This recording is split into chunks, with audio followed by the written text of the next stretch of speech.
All right.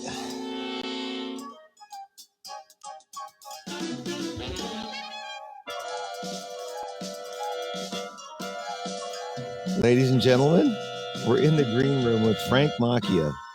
And if there's any indication of what this will be like, just listen to the music.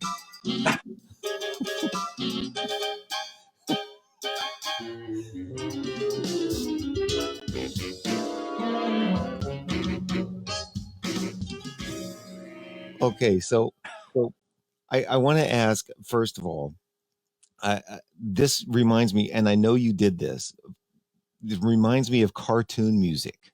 Oh yeah. And One of the didn't big influences, Carl Stallings from Bugs Bunny cartoons. Seriously, really didn't you do some cartoon music for a while? oh yeah, I have a relationship actually with a great animator, Guy Vasilovich, who's done a few album covers for me, the artwork on them, and he's worked at Nickelodeon at for Fred's was it Fred Siebert Productions, where they did The Simpsons and a couple other shows, and he's freelancing now. He's actually involved with a bunch of different things, but he got me in on some Nickelodeon cartoons. They had a series called Oh Yeah Cartoons, and I did several of those for him. And yeah, so I Okay. love cartoon music. So, as crazy as all that stuff is, and we were talking a little earlier, it reminded me of Anthony Braxton, which was way back in the '70s, or what was it? He's still around, I believe, doing stuff. But yeah, he was actually in high school. He had like a it was some kind of like big band album that I'd gotten, and he also had an album where he was doing like bebop tunes, and say he did Charlie Parker, he did like ornithology on contrabass clarinet. I was like, oh my god, this is amazing. So Well, he does some pretty abstract stuff. and for as long as I've known you, you have done, when it's your original stuff and stuff that is just sort of close to your heart, everything has been really, really wacky. Yeah, I mean, well, from a conservative point of view.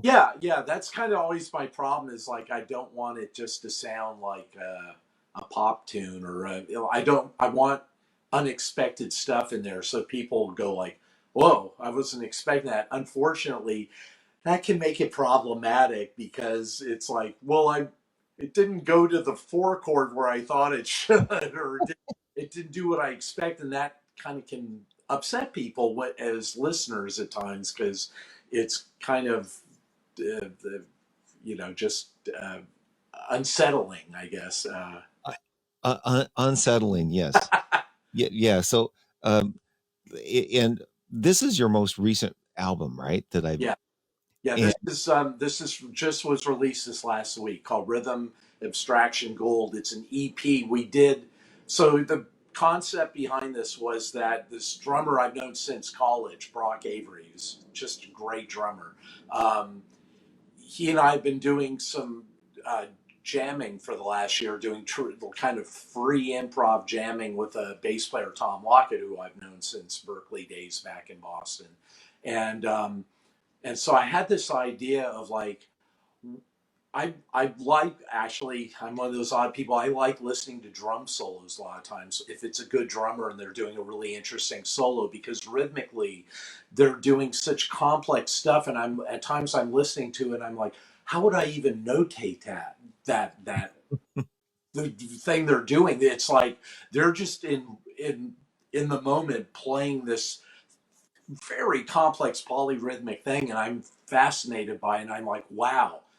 And I've heard like I remember hearing like with the Keith Jarrett trio, Jack DeJohnette doing the solo, and I was like, "Wow, I'd love to like transcribe that and write it out for like orchestra, like to do, and voice it out and have melodies playing over the rhythms and stuff, and counter melodies and counter rhythms." And so I ran it by Brock. I said this was a couple of years ago. I said, "Hey, would you be up for coming over and just recording some solos and?" Um, let me just do whatever I want with it. And he's like, sure. And he's like super easygoing. And so he came over and he just did a few things and like three or four solo things. I was like, this is great because he's studied a lot of ethnic drumming, like a lot of Middle Eastern stuff, a lot of African stuff, as well as jazz and rock and funk and everything. And so he just brought this whole like life experience into these solos. And so then I took him, and it was like a couple months later, I had like the first three things done that you can find on YouTube. They're called Outer Spaces. I think, yeah, Outer Spaces Suite movements one, two, and three. That was the first stuff we did. And he was like, oh, after he heard what I did, he's like, now I know what you're going for. Okay, can we do some more? I'd really like to do, I think I could do like some more interesting stuff. I'm like, sure, I'd love to, you know? And so I had him come over and he, another two or three times, and he just gave me like, I don't know, about 30 different solo pieces that he, over the course of time, that he just did these solos anywhere from 2.5 minutes to like 5 minutes long. And so over the last couple of years, I've been just working at them and just like inputting. Like it's really hard. It's kind of, some of it's transcription, some of it is transcription based off looking rhythmically at his waveforms. I always had him play to a click, but he at times he would play way over the click to where it's like, ooh, I don't know, like this is some kind of 11 tablet over 5 beats or something. It's like you know.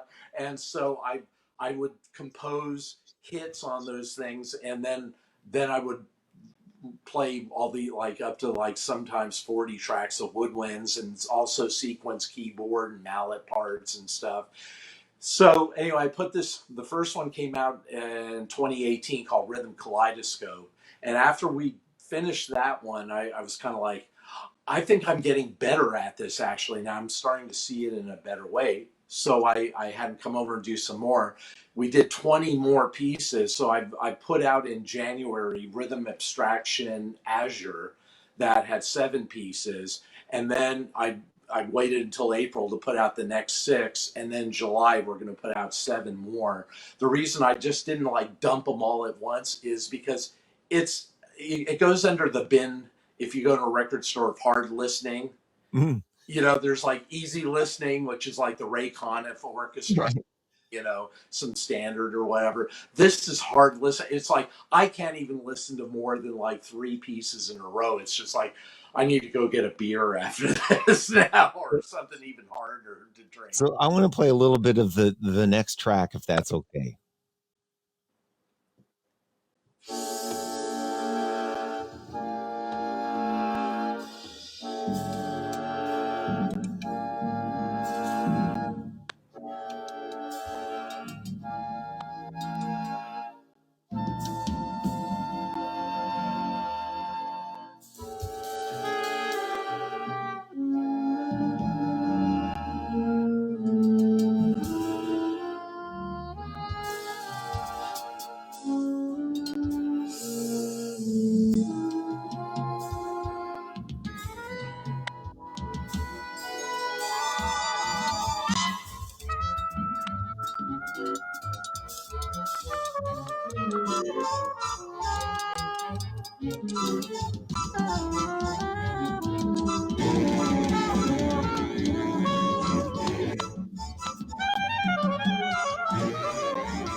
All right. So I got to ask this because now I'm listening to that.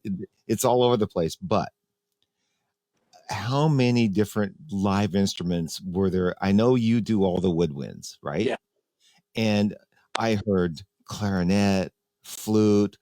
Uh, is there like a bass clarinet and Oh, stuff on there? bass sax. There's, yeah, saxophones. The lead instruments are soprano sax. It was doing the improv kind of solo and melody.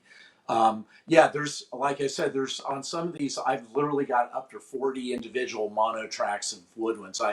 I will track sometimes up to 6 to 8 flutes. So because they're voiced in 6 to 8 note voicings, up to 6 to 8 clarinets, alto clarinets, bass clarinets, contrabass clarinets, saxophones from soprano down to bass, as well as some like ethnic flutes and ocarinas and things. And then I got all the synths. I've got, I've, as everybody does nowadays, I'm using, a sequencing program. Still back in the old days, I'm still using Digital Performer, which I've used since 1984 when it was just called Performer and you couldn't even do audio, only MIDI. And so I've got that literally thousands of tracks of keyboards. Not that I'm using thousands of tracks, but they're in my template of string section, brass samples, all kinds of stuff. On some of these tunes, I had like Alex Isles came over on trombone and did, like 8 parts of trombones and stuff. Eric Jensen, who you remember from Mhm. Bay Area, is playing guitar on one track from the last EP that we did in January. And so I do bring some people in. I had Stephanie Fife came and did like 8 cello parts on this one piece called Slinky, where it's supposed to be multiple slinkies like going down Lombard Street in San Francisco or something. So it's all this just sliding strings. So it's like I can't do that with my samples. I need a player to actually do the Yeah. I heard the trumpet too. Did you have No, uh, actually, there's no live trumpet on it. There's trumpet samples. I'm actually using Wayne Bergeron's got a. He's not going to be happy to hear this, but I used. He's got a library called Screaming Trumpet that he sampled him. They sampled him doing all the trumpet stuff, and I've used Wayne on a ton of stuff. right, The hard thing with this is the music is so hard rhythmically to read because I'm literally got like nested tuplets. I got 64th note hits because where Brock is hitting things at times, I'm like, oh, I want a voicing to hit that. It's like, God, this is going to be like, it's going to take hours with a trumpet player or a brass player. I mean, it took hours with Alex to get the trombone parts, and he's a ridiculously good player and can read, what do they call it, fly shit on on a page. But even with that, it's like he's like, we got to do that again. I'm like, yeah. Now part of it is I can move it digitally, as you probably know, working these programs. I can, if he's like, oh, he was off by like 20 milliseconds, I can kind of move that over to where the drum hit is to make it really line up. But right. yeah, it's really tedious work. Yeah. Yeah. Doing. But okay, so now this is bringing me back to I want to show a picture, and I know you can't see this. Oh, I uh oh. pulled some stuff. I pulled some stuff off of Facebook, and this is a picture of the Frankie Maximum Band. Aha. Is this the black and white one, or is this one with Karen Drucker? Mm-hmm. Yeah. And Mike Hyman on drums, who I think's living in New York now. Yeah, and Eric Jensen and Alex and Rick Walsh. Johnny Beaumont on Barry sax, John Rosenberg on keyboards, um, Right, Larry Walker singing and playing percussion. right. That was a So great band. now here is going further back, Uh, a picture of you in high school. oh my God. I believe this is your a high school band, and so this is what I want to get to Oh, when I Silk and Soul. Was that Silk and Soul? uh Is it a funk band? no, it's like a big like a marching band, big you must have been in high school. I didn't play any marching bands though. Well, it's not it's like your high school band. You get together to do your group shot, Oh, maybe. and somebody tagged you as the a photo of one of the guys in the middle is Frank Macchia. Huh. And I so let me see if Do I we can. have instruments? Yeah, there is. Let's see what this I wish is. Um, there's everybody's holding instruments. There's trombones, a bunch of girls in dresses. You're in the Oh, it middle. must have been a band. It must have been the Lowell. If I went to Lowell High School in San Francisco, it's probably the Lowell High School, either the concert band or the orchestra. Are there string players? No. Okay, so it's the concert band then.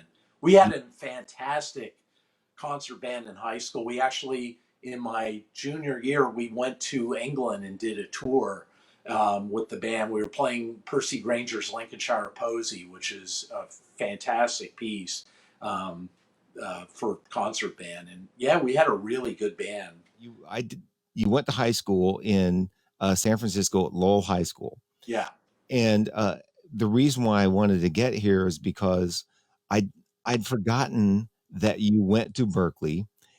When Mike Hatfield was telling me he right. came That's to, where I met Mike. right, and you and him and Rick Walsh were Rick all Wall. teaching at Berkeley School Yeah, of Music, I had a fusion band back there called Booga Booga. and that's why you moved to. He moved with you to San That's right. Francisco I ruined his life. to Yeah. do. Do you want to hear the little backstory on that? I do. I was in Boston. I graduated at the tender age of I was 20 when I graduated, and Larry Monroe back at Berkeley offered me a teaching job. He wanted me to start at that point. They didn't have anyone doing fusion music. Fusion was real big. This was like 1979, 1980. Mahavishnu Mm. Orchestra, Chick Corea, Weather Report were all the big rage. And I was really into that stuff. So I was writing stuff for that, but for large ensembles. So was really trying to do that, but like with a big band. And so I'd started, after I graduated, I started this 8-piece band. So it was 4 horns and 4 rhythm section.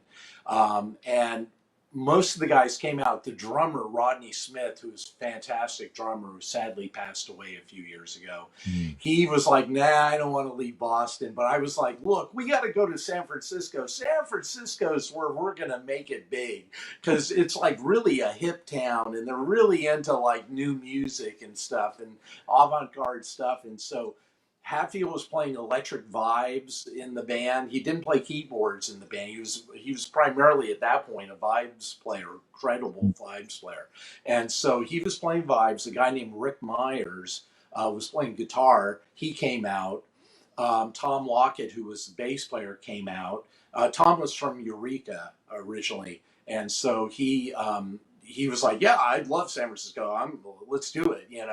Um, of the horn section, Rick Walsh came out. The two trumpet, it was 2 trumpet sax, which is me, and trombone, Rick Walsh. And so Rick came out, and Mike Pipeman was one of the trumpet players. He was from Australia, and he was trying to get his green card at that point, and he was like, I can't, I'm really kind of, I don't think I want to leave because I got a lawyer trying to get me immigration status here, so I need to stay in Boston. And he was also playing in another really great fusion band that was we were like the two kind of competing horn fusion bands in Boston. At that point, we were all the same age and stuff. It was a band called Fly By Night, who the drummer in that band was Brock Avery, the guy who just did the project I did. And Mm. Brock was roommates with Rodney. So when we go to a gig, I'd go to pick up Rodney because I had a van. So we'd load up his drums into my van and we drive to wherever we were going to play a gig. And usually Brock was there, and I'd talk to Brock, and I'd go see Fly By Night. I love that band. It was a great band. And so they would come see my band, I'd see their band, and it was really a fun scene. So anyway, all of us kind of made the trek out to California, and I also at that point a woman that I'd been dating, Sue Mathis, who's an incredible singer. We ended up getting married. We went before we moved out to San Francisco. We went down to New Orleans, where she was from. Rick Walsh was my best man, and we got married, and then we proceeded out to California, to the Bay Area, and struggled for about a year trying to play clubs and stuff, and it just never really took off. We went through some personnel changes and concept changes. Like we became from being Booga Booga, we then turned into being the Gleets, which I won't even tell you what the word Gleet means, but you can look it up. It's not. thing. And then the name of the band changed to Desperate Character, and we were playing like more rock clubs and stuff. And I was like the front man singing, and Mike sang a lot too on tunes, but he and I were like the two front men, and it was like Rick Walsh ended up playing bass in that band. He was doubling on trombone on some things where Mike would play synth bass or whatever, but it just became a whole different animal, you know. So Right. And that was the early 80s. yes, yeah, that was like 81 is when we moved out. And then in 84, Rick got a gig working on a cruise ship with Pete Montalbano, trumpet player on Mhm. Royal Viking Line. And Sue and I had broken up. And so we were still kind of trying to do some gigs with Desperate Character, I think was the band then. And but I was working steadily with a jump swing band called the Melatones. So we were playing like 20, 30 gigs. I mean, we were working 4 or 5 nights a week. I mean, making like $35 a gig, but it was enough to like get by on. And we were playing all this like Louis Jordan and Louis Prima material. And Rick got me on. They had like a 6 month cruise, so he got Mike Hatfield and myself, and some other people you probably know from the Bay Area. We all went out. So I was just like, "What? It's paying how much? I'm going to get to see Europe." And we started in the Caribbean. I was like, "I'm there." So I went out on a cruise ship for almost 6 months. That's where I met my second wife, Barrett, you probably remember Barrett. That, And that's when I met you when you were married to her. right, and I met her. She was a stewardess on the cruise ship, and so yeah, did that, and then came back, and then I kind of like gave up on doing original stuff for a few years. I'm like, I just want to make a living as a musician. One of the musicians that was out with me on that cruise was this guitar player and bass player Bill Nelson, who's in New York now, and he kind of got on me because like we do like dinner sets, just a quartet with me and him in rhythm section, and I had all my fake books, and he's like, "You got to memorize, like you need to know like at least 500 standards, man." Like you can't be looking through a book for this stuff. And I'm like, oh, okay. So while I was out on the cruise ship, I memorized about 500 standards, all those tunes that you play. When I Right. went back to San Francisco, got started getting work doing, casual gigs, playing weddings and all that stuff for a bunch of different contractors. And it was like, hey, and then I got hooked up with Rich Martini as well, playing with his stuff. And so I was making a living just as a casual musician, and I kind of like gave up kind of doing original stuff for a few years, and then got back into it near the You end. you went from being way out to just being just a regular sax player, musician, Yeah, playing all the pop stuff, doing everything you needed yeah, to do yeah. to make a living. And then Yeah, I was just trying, like most people, just trying to make a living at it. yeah, yeah. And And then but here's where this is where stuff gets really interesting though, when you left San Francisco yeah. and you came to Los Angeles. And the reason I did that was because my girlfriend at the time, Tracy London, who was a singer, and I met her from doing, casual gigs, and we started working a lot together. She was really wanted to pursue acting. And so at a certain point, she was like, I got to move to Los Angeles. There's just not enough acting work here in the Bay Area. I can't make a living at this. And I was like, well, I don't want to go to LA. Like all people care about in LA is what kind of car you own and stuff. They are like, I don't, man. They're all like fake. It's all weird, ooh. And I was like real snob. And so she's like, well, be that as it may be, I got to do it. So she moved to LA, and I was like heartbroken. It's like she's left me, to pursue a career. And so again, one of these things came up like a month after she left. John Heddle, who was playing bass I had a band going, that Frankie Maximum band. We were playing R&B stuff, some original things, but I was mostly doing arrangements of a lot of R&B stuff, but doing kind of my own weird take on it. And John was playing bass in that, and he was like, "Hey Frank, I got a chance to go on the road to go to Germany and play these shows. playing 42nd Street and stuff, and it's paying pretty good, and I kind of really want to do it. He was like, I think, worried like I was going to be mad at him for leaving my band. And instead I said, do they need a sax player? And so he said, well, here, call the contractors. And they were based out of Florida. And I called them and they were like, okay, what doubles do you have? And I told them, and they were like, yeah, we can use you on, they had like 6 saxophone chairs on 42nd Street. It was a huge orchestra. So I ended up going with Heddle, and we were roommates for about almost 6 months there playing the shows. During that time, I'm spending like $500 a month calling Tracy. We're having these long distance, like, I miss you, I miss you. Oh, I can't wait to get back.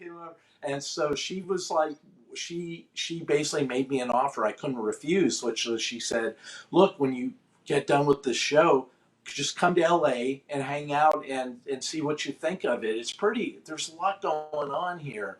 And so I came and to LA right after the show ended. I didn't even go back to the Bay Area. I came to LA and hung out for a couple of weeks with her. She had a little studio apartment in Glendale. She's like, look, if you want to stay, I'll give you like 6 months. She had a job as a legal secretary and she was going to auditions for acting and stuff. And she's like, I've got the rent covered, so you can just hang out for like 6 months. I'll cover things, and you can see if you can make some contacts here and get some stuff happening. And I was like, well, this, like, I would drive around LA and see Capitol Records and just see all this production work going on. I'm like, wow, this is pretty happening. I should give this a shot. I mean, I got a degree in composition at college. I haven't really been using it all that much. So I took her up on it, and I called everyone I knew, probably including you in the Bay Area, and said, look, I'm back. I'm trying to make a go of it in LA. Do you have any friends? Um, are you there? Oh, it looks like we stuttered. Hold up. Back. It stuttered. Yeah. Yeah. Go. You stopped at, I started calling everybody Okay, and I'll yeah. So I started calling everybody in the Bay Area and saying, "Do you have any good friends that you know in LA that are making a living as a musician?"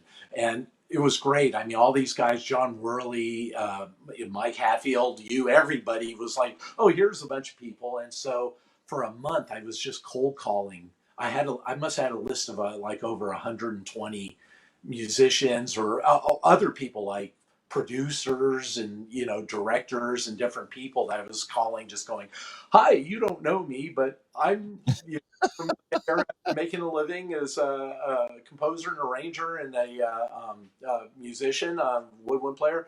And I got a range of responses, which from some sax players it was like, "Great, just we need another goddamn sax player," you know. Um, but even some of those guys were incredibly generous, and they're like, call this guy, he books wedding gigs and stuff. Call this guy, he does sidelining gigs, which is music where you're being filmed on a set, but they hire musicians because you own the instruments and whatever, and you know Mhm. how it's going to look when they're filming a scene with a band playing or whatever in the background. So I just got hooked up with all these different people, and it it just worked out. I every once a month I would go up to the Bay Area, and it was wonderful guys like Mike Hatfield and Larry Walker and Rich Martini. I'd be like, hey, can you use me on any gigs? And they put me on a few gigs, so I'd go up for a weekend and make several $100s, and that would kind of tide me for the next month while I was in LA trying to get things going. But within 2 years of being here in LA, I was already making more bread than I'd ever made in the Bay Area. Well, you told me a story about how things actually happened fairly quickly for you, and you told me a story, and not necessarily as a player, but writing. And you told me a story about doing the getting this gig with the Leno Show. Yeah, well, when I moved here in '92, it was early '92. It was at, um, I started, yeah, again, calling people. A guy said, "Well, you should go down to the Union and play in some of the rehearsal bands." And so they gave me a name of a guy who had a rehearsal band that they just read, like Bill Holcomb charts and all kinds of, Holman. Sorry, not Holcomb. Yeah. Yeah. Bill Holman charts and all kinds of different, great arrangements and stuff. And so it was, again, a way to meet people. And I met a bunch of great musicians there. But one of the first times I went there, guy was sitting next to me. They had me doing lead alto, and the guy who was sitting next to me doing second alto. I just I went, "Hi, my name's Frank Macchia. I'm new in town." And he's like, "Oh, my name's Steve Hull. I'm new in town too." I'm like, "Oh, where are you from?" "New York City." I'm like, "Wow, what brought you out here?" He's like, "Well, I got this gig being the music librarian at the Tonight Show." And I was like, "Oh, wow, that's cool. Do you ever need arrangements done for play-ons or anything?" He goes, "Well, as a matter of fact, we do, but you got to do them on this program finale, because that's just the way we're doing it at this point." And I said, "Well, I have finale. I've been learning it, and I can do that." And he's like, "Oh, well, great." And so I sent him in the mail a couple of pages of stuff that I had done, whatever. And so, like a couple weeks later, he called me up. He's like, "Yeah, you got you." Are you available to do? We need to like 2 or 3 play-ons in the next week, and I was like, "Sure." And so I did them, and it worked out, and it ended up being like an 18-year long gig for me. It was Man. fantastic, and this is just being in a dumb rehearsal band where I just met a guy, and I was like, it opened up the world to me, and that happened there, and then another guy that I met. Through a mutual friend, Tom Calderaro, was working at a lot of the music offices, like what they call the music preparation offices, where they do the parts and at times orchestrate and arrange music for TV and movies and record dates and all this stuff. And he got me in as a proofreader. Yeah, so and you do whatever you want with it. But anyway, Yeah. Tom got me in as a proofreader at the Sony Music Library, that was run by a very talented musician, Susie Katayama, who both plays cello and also arranges and composes. And so they got me in there as a proofreader, which you're basically looking at the music that's been copied, and you're looking at the score and going like, "Wait a minute, that's a G minor 7 chord. I see a C sharp. That is that correct?" And I'd have to call up all these arrangers and composers and go like, "Hello, I've got a few questions for you on the score." But they're always very happy to hear it, because the whole thing is they don't want to go to the recording date with like a 60-piece orchestra and have a bunch of mistakes in there. So most of it was finding mistakes with the copyists where they mistransposed something or just read something wrong, because back then it wasn't on a computer, it was all done by hand with pens. And so I was checking that, but sometimes I would find on the score, "Do you sure you wanted that note on?" And they're like, "Oh no, good catch, yeah, no, make that a C natural." So Well, that's a whole aspect of the music business that I don't think anybody knows anything about. yeah, And true. what that process is. So when we see a movie, we hear an orchestra playing, and generally speaking, it's been a real 60, 100-piece orchestra back there. Yeah, So the composer, let me, and you tell me if I get this wrong. So there's a composer, he sketches out, generally speaking, melodies and, the whatever he wants the score to be for the movie. Then he sends it to additional uh, ghostwriters to help fill out some of the stuff occasionally. they're called orchestrators. Orchestrators, Yeah, okay. So then orchestrators go in and they orchestrate everything. Then you have the score, and then they have people that send that score to people who copy it out all the parts for the musicians to play at the recording session. that's pretty much exactly right. And then, but before that goes out, somebody has to sit and make sure it's all correct. Exactly, because and when I first moved here, even it was paying like almost $30 an hour. I was like, "Holy crap! This is all I'm doing." And I loved it because I was seeing scores by John Williams. I was seeing scores by this guy Jeremy Lubbock, who's an incredible arranger. Johnny Mandel. I mean, just all these great guys. And back then too, it was all done by hand. The computer wasn't the thing. So for me, I was like, I'm learning all. I'm going to see all these, oh, look at this technique, how he did voice this section out, how he wrote this thing. So it was like, I'm getting paid to learn all this stuff. So I loved it. After about 10 years of it, it started to get to be like, okay, it is another thing here.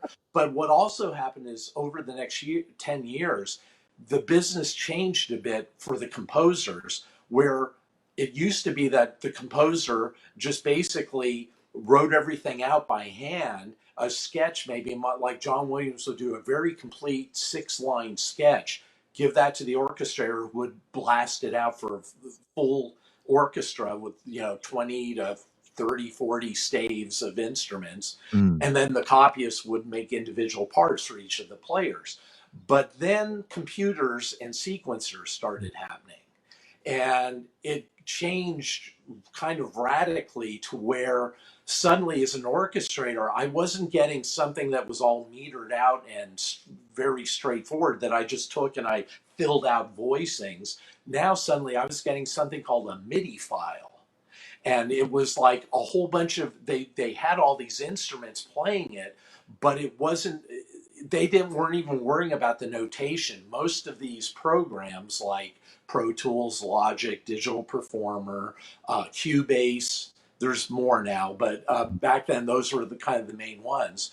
They would use those programs and kind of play in all this stuff, and they would have to then have a listening session with the director or a staff of people who were listening to it and going like, yeah, make that bigger or smaller, change that inside. I don't like that. No, it's too busy, whatever.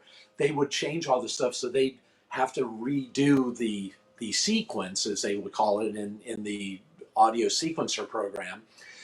They would send that file to the orchestrator, who now it may not even be metered, or it may be like some guys would just play free, not to click. So then you'd have to go through and try and tempo it and meter it.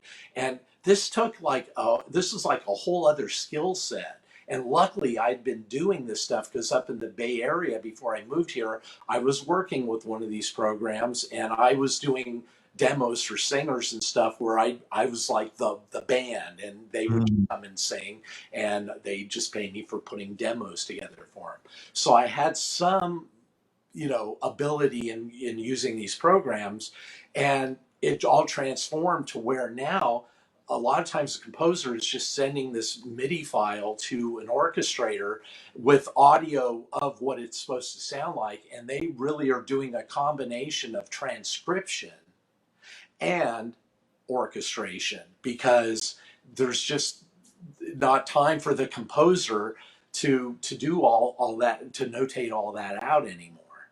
So would that maybe be uh, a, you would transcribe it, but would you still need to send it out to, after the initial score is transcribed, would you then need to send it out to orchestrators to Yeah, orchestrate it? exactly. So this is still kind of in transition or changing as we talk. But when it first started happening, they would hire guys like me to do what was called MIDI file transcription. So at some of these offices, I would get the MIDI file and I'd have to turn it into notation in either Finale or Sibelius. Those are the two primary programs, and I would, and it was actually harder than the orchestration, because depending on how many MIDI tracks, you'd have a separate MIDI track for tremolo strings, one for pizzicato strings, one for sustained strings, one for solo violin, one for cello, this and the sul ponticello strings. So just in the strings, you might have 30 tracks. And so I had to take all that and condense it down into like 5 to 7 uh, staves in finale or Sibelius of what the strings are doing. So I would do all that and send that file over to the orchestrator, and then the orchestrator would take it and add in, you know, in clean it up and put dynamics on it, put slurs, change the voicings maybe, or add like, oh, I want to put that in the French horns as well. Again, that's what orchestrators sometimes do. So it was this whole kind of, you know, very complex thing that started happening because the technology had changed to having composers playing fully realized demos with a full orchestra of samples and Mhm. synths doing it. And so then we had to do a transcription of it and then get it orchestrated and then get it copied. So it added this whole extra expense that people, the production companies were freaking out. It's like, you know, we were spending say $30,000 to $50,000 on the orchestration. Now we're getting a bill for 20,000 for the transcription. This is a new thing. Why do we have to do this? And so it was like, well, it's because the director wants to come over and hear every note of it before they go into the studio with an 80-piece orchestra to record it. Well, and from one point of view, the director got more of what he wanted out of the music because he could sit and hear it first, Correct. right? Absolutely. So, Because in the old days, the composer hopefully played enough piano that the director would come over and he'd play a theme, you know, like bang, bang, bang, bang. Okay, and the strings will be doing this, but they weren't even playing it to picture. They were just playing overall themes. Like here's the main theme of the main character, and they play a little theme, and they go, and here's the main theme of the female lead or whatever. Here's a theme for the overall concern of the film, the drama of the film. And so, and then they say, see you in about 6 weeks, and we'll see you at the scoring stage with the orchestra. That was the first time the director got to hear and see it to picture as well. But now with the way technology is, obviously that you can detail it out to an incredible degree. right. Well, this is an aspect of music and musicianship that nobody really ever talks about or knows about. When the credits roll and it says music orchestration, and there's 40, 50 people, 40, 50 people it takes to put that music together, which Yeah. the and you were one of those guys. And a What? lot of times they're not even listening to the orchestra players. They're just talking like all these orchestrators and all these music editors who are editing it all and getting it. Yeah, it takes a team of people, to do this stuff. And not just a couple of people. No, I mean, well, it depends. I mean, I've done a couple of films with a composer where I did everything.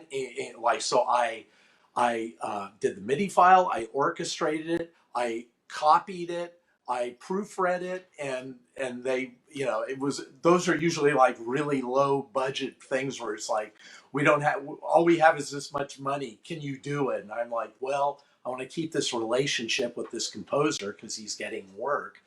Yeah.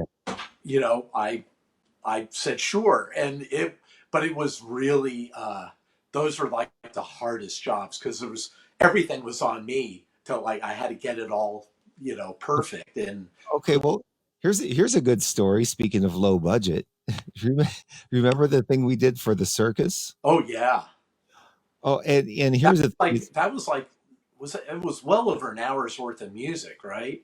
2.5 hours. Yeah, it was I just was it was for each act, and they wanted very specific types of pieces. Right. And here's the thing that I because I played on the circus for a while, and a lot of people that we all know knew the circus. Nobody knows that there was a couple of years in which we did the music for all their acts.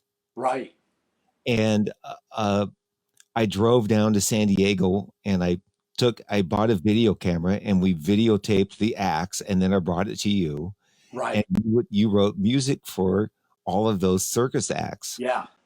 and they used it. And that was a low budget production when you think about it. It was. It was. I But think. again, I think that was probably around 94. I think we had just moved. No, Mm-hmm. I was still in the house in Glendale. We moved into a flat in Glendale, and Yep. that's right. Yeah, I remember we drove out to Victorville to meet with the people from Yeah. the circus and kind of sign the contracts or whatever. But yeah, I did all that there. Yeah, that was like 93, I think. 93, 94. Yeah. Yeah. Um, that and then and here's another part of the music business that people don't think about is licensing of the music. Oh yeah. And what are you buying? Are you paying for a one-time shot, or are you Buyout. Yeah. a buyout, or are you going to I I forget the There's complete. all these different ways of licensing it too. So you can it depends what you if you're Paul McCartney and you own the right. Well, I think actually Michael Jackson's estate owns the rights to the Beatles catalog. I don't know, but Okay. but if you own the rights to Yesterday, the song Yesterday, you're not going to like let that go for $100. You're it's going to be like, oh, that'll be $100,000. You want to sync that to your movie or whatever? Yeah, Right. So what happened to us though? I think we charged something like maybe Don't 20 even say it. $25. It was cheap. It was cheap. But I needed work. I was like, hey, this is this Right. and I still had the rights essentially to that stuff because it was like a buyout for the circus, but they didn't own the rights to it. They were Right. just syncing it for their shows. Right. And then this is what they didn't understand is the next year they said, okay, so give us the new music for the next year's act. Do you remember that? I don't even remember. Did they want all new stuff? Yeah. Did we And do some more? we did not, because we said it will cost you again. And they didn't understand that. They thought that the money they were paying was be for us to write new music whenever they needed it. I didn't even realize that. Yeah. Yeah. So, I'm sorry, that wasn't really the deal. When you get a new Yeah, song, you pay for the new song. But they ended up selling it, and yeah. it but that was quite an experience for me. I don't know if you But remember the thing we did for Silicon Graphics. Do you remember that? Uh, yeah, vaguely. Yeah, it was like a kind of hip hop groove thing. no, it was an orchestral piece, and Oh yeah, yeah. Jeff Bennell played trumpet on it, I think. yeah, and It it was was yeah, called yeah. see uh see the possibilities, or Yeah. something like that. Wow, that was a long time ago. It was, and at the time, Silicon Graphics was doing all of the movies, Top Gun. They were doing all the CGI, uh, Wow. uh, Jurassic Park, and the music you did for that, and that video was sent to a film festival in New York, and it won first prize. Wow. Yeah, You never told me that before. I swear I did. Oh, I guess I forgot. Yeah, no, no, but it's Cool. I didn't know. I've forgotten that, I guess. yeah, no, and I've been talking to the guy that was responsible for getting us on there, Mark Austin. He's done a couple of shows with me. He now is working at Google and in charge of one of their YouTube things. But he said, and you also did a piece of music for them called for the Booger Man, Yeah. right? Yeah. Yeah, I So was that trying to channel Danny Elfman on that because I yeah, think they attempted with some Danny Elfman kind of stuff, right. like from Edward Scissorhands kind of thing. Yeah, it was pretty bizarre. So you did a couple of those Yeah, things. I didn't I had forgotten the connection that was the same guy that did the Silicon Graphics thing. Right, right. Yeah, Okay, that Booger Man thing was cool. Is that like on YouTube or anything? I gotta ask Mark. Yeah, I think he has some VHS copies of that stuff.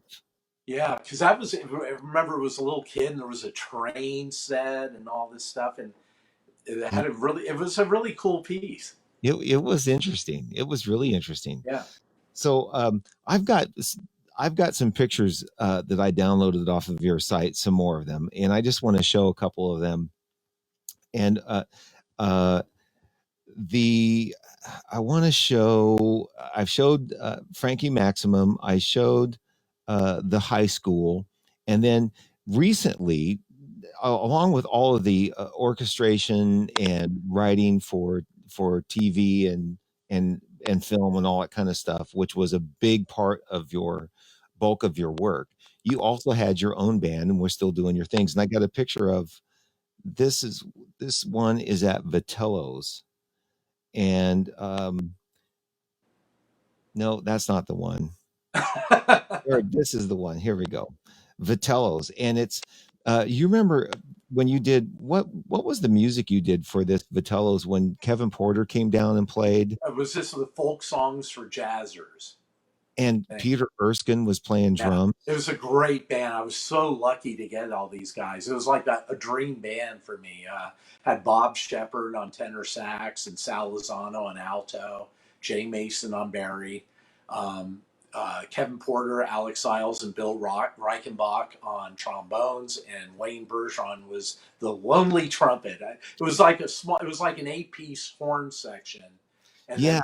Erskine on drums, Tom Rainier on piano, Trey Henry on bass, and Grant Geisman on guitar. And then Ellis Hall sang a tune or two, and Tierney Sutton sang a tune or two. So I was incredibly lucky to get these guys together, yeah, to do this. That's like the A-listers of It music. was they were in the recording. We recorded the whole album, and it was over 60 minutes of music. We did it in one day. We did uh, it was 8 hours. We did like 4 hours of recording, took an hour lunch, which I brought in food for everyone because I'm like, I don't want us to run late. I'm bringing food in so you can eat right here, and then we're going to get right back to it. We did another 4 hours. So it was two 4 hour sessions, and we got through, I think it was like 13, 12 or 13 tunes, and they were hard. You know, I mean, there was some hard stuff in there. Well, the thing that I remember about it is all of the different instruments. Like Yeah, I was like really into having doubles on all the woodwinds, and even the brass. I got into a thing where I had the trombones on euphoniums and Wayne on flugelhorn because it's a difference. It's more of a conical, cushy kind of brass sound. So I like combining that with like bass flutes and stuff for this real kind of lush kind of sound. well, that reminds me to see if I can find that. Okay, so this is the picture that I had up. I wanted to show this picture. Speaking of weird instruments, now I've got a picture of you holding some big ass, big old monstrosity instrument. Is that a bass clarinet or a bass? Is it silver and does it kind of loop around? It no, it is black. It looks like a giant clarinet, and you're holding it. Black? Because the silver one I have is a contrabass clarinet. The Otherwise, if it's black, it would be a bass clarinet. well, But it it probably has a low C extension. yeah, it must be a bass clarinet, and you're standing in the studio, and there's a bunch of people holding flutes around you. Oh no, that's a contrabass flute. That's a concert bass flute. Yeah, it's an What octave the hell? flute. I had a. It's made. The reason you're right, I totally forgot about that. It's a PVC. It's made out of PVC pipe, plastic pipe. A guy in the Netherlands named I'm not going to pronounce it right. Hele Hogenhuis makes these PVC flutes. I think he's making metal ones now, but I had to order that, and it took like a year and a half to get it. And they had to ship it, and they had to build a case for it to ship it to me in LA. And yeah, so that was a flute choir called the Res- Resonance Flute Consort, I think. A friend of mine, Karen Smith, has that group. I worked at the Disney Music Library with her, and so I did an arrangement, a Wizard of Oz medley. That's pretty weird, as you can imagine. I would do. It was for six flutes and bass, contrabass flute. So I was like the bass player on it. Oh, I think you. Oh, are you There you back? go. Okay. Yes. So the Wizard of Oz medley with flutes. Yeah, it was a Wizard of Oz medley for six flutes plus the contrabass flute was the bass player in it. It's Man, a really hard instrument to play, and I can't really say I'm all that good on it. But you know, I write parts that I can play. So, okay, so now I actually have a picture of you in front of an orchestra playing. It looks like just playing tenor. uh, a big orchestra is Yeah. that might have been the beginning of the year. I did a concert thing up in San Francisco with the Lowell Orchestra, and they brought in a bunch of alumni players because that Lowell Orchestra, a lot of the musicians there went on to very good professional careers in music, playing San Francisco Symphony. Mm. Uh, one guy's over in Europe playing with a German, really great German orchestra there. So anyway, yeah, if it's what I think it is, it's me doing what I did a couple of albums that I recorded with the Prague Orchestra. Um, uh, that actually I didn't go to Prague. I went to a place out in Santa Monica, a studio where he had a link up with the orchestra in Prague, and we recorded. I wrote a bunch of music for strings, woodwinds, and me on tenor sax. But that picture is probably from we did one of the pieces down in the valley with that orchestra for a fundraiser for the school. That in May they were supposed to be going to a festival in Chicago, but of course now that didn't happen because of the. Oh. Okay, so just so people know, I've got a picture of you conducting. It, where? It, some studio someplace. I mean, it could be Warner Brothers. It could be Yeah, some. yeah. I did conduct. I've conducted for a few different composers here where they wanted to be in the control booth listening to the music, and so I would conduct the orchestra. So I don't know. Well, see, you make money in all kinds of ways other I than playing. my dad called me a jack of all trades, master of none. Okay, so now let's get to the meat of all this. And I got this picture, and you've got a big gouge in your head and your faces. You look Oh, like that's the zombies ate my grandma video from that video. Yeah, I was a zombie there. that's man, that's funny. Who did that makeup? This woman who lives just a few blocks from me, Brenna. Oh, I can't. The last name escapes me, but she works. Do you know the store in Burbank called Dark Delicacies? It's a bookstore primarily, but for horror primarily. And is it So, on Magnolia? huh? Is it on It Magnolia? was on Magnolia. Now it's on Hollywood Way. Oh, But okay. but it was on Magnolia, right across from the Chase Bank there for a number of years. But the guy who owns that place, Del Howison, uh, also another thing I had done back in the late '90s is I did a series of kind of like books on tape called Little Evil Things, which are horror stories that I recorded. So I got actors; they were kind of like old radio plays, and I would do.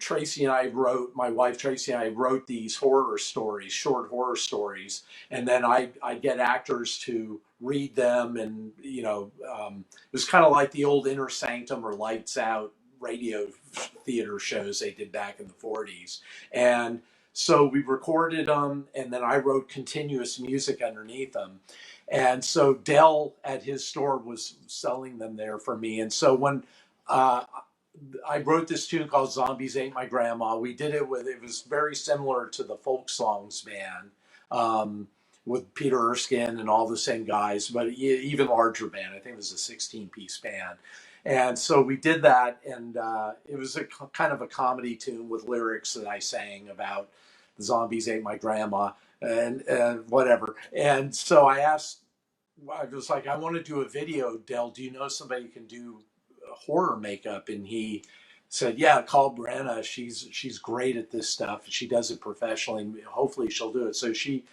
came and did it, and we did shot the video. Yeah, you should watch it sometime. It's pretty silly. Right. Well, I and while you were telling that story, I'm going to put it back. Is I pulled up. Swamp Thing. Oh, right. So what is that? That was kind of in that same time period, Yeah, right? it was just after I did the Grease Mechanics album, which we did Zombies Ate My Grandma, I think. It was, no, the Swan Thing was right before I did that album. And that was, I wanted to have like a set band that was um, like a funk band kind of thing. I was really into doing this like odd metered New Orleans second line kind, but funk kind of swing funk stuff, you know. And so I put a band together of guys that were all like available to, you know, more like not like the big name session player guys, but really great musicians that were just hanging out. And so we played at Vitello's and several clubs Hmm. for a couple of years. But I, I get bored with things kind of quick. So after a couple of years, I was like, yeah, I want to do something else now. So, but that was, had a Frank Briggs on drums and Tom Lockett, who I knew from college, played bass. Eric Jensen, who I knew from college, played guitar.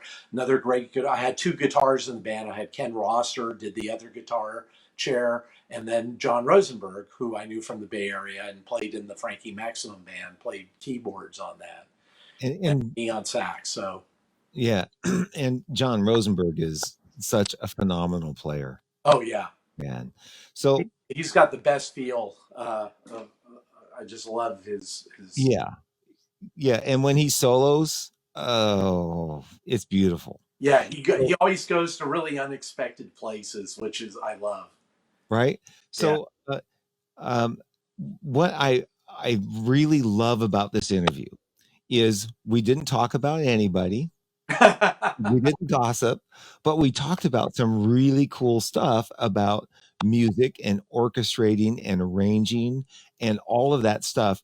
And one of the things that I wanted to get across in these interviews that I'm doing is I'm talking to people that general public out in the middle of the country, for example, when they think of musicians that are out of work, they might think Justin Timberlake, they might think, those kinds of, they don't get that when they go see movies, there are hundreds of musicians and music business people that help make that happen that are now out of work. Oh yeah, it's tragic what's happening with the virus right now. Is there's, I mean, between there's all these people, all these musicians who are kind of behind the scenes that I mean, we're talking 80 to 100 piece orchestras that on a daily basis are recording all these big Hollywood movies and stuff, and they had to stop production on all this stuff. So it's like everyone's like waiting for things to get better.